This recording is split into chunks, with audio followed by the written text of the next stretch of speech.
இன்றே டவுன்லோட் செய்து உங்கள் ஃபேவரட் ஷோக்களை என்ஜாய் பண்ணுங்க. பாட்டி, தாத்தாவோட போட்டோவை பக்கத்துல வச்சு பண்ணா எப்படி இருக்கும்? அடே, நீ இப்படியே என்ன படுத்திக்கிட்டு இருந்த, அப்புறம் என்ன மாதிரி ஒரு பொண்ணு உனக்கு பிறந்து உன்னை ஒரு வழி பண்ண போறா பாரு. இப்ப ஹாப்பியா இருக்கு. கோவத்துல உங்களுக்கு தெரியாமலே நீங்க உண்மையை சொல்லிட்டீங்க. எனக்கு அதுவே போதும்.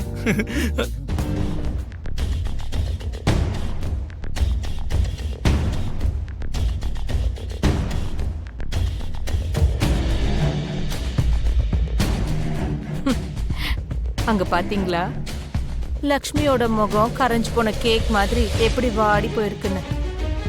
லக்ஷ்மி, என்னம்மா கேக் எடுத்துட்டு வரேன்னா அப்பவே கிளம்பி போன?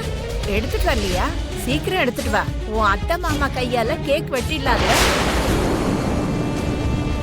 கேக் இருந்தா தானே, அது எப்பவோ தரையில விழுந்த மண்ணாயிடுச்சு. என்ன யோசிக்கிற லக்ஷ்மி? போய் கேக் எடுத்துட்டு வா.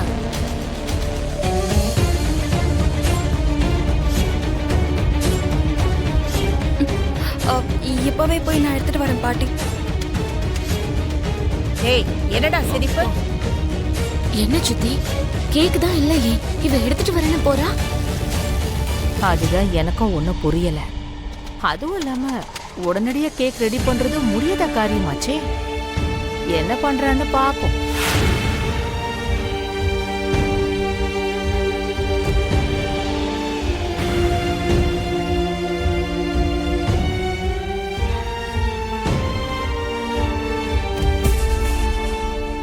அண்ணி, இங்க எல்லாம் ரெடி பண்ணி வச்சுட்டோம். கேக்க சீக்கிரம் கொண்டு வாங்க.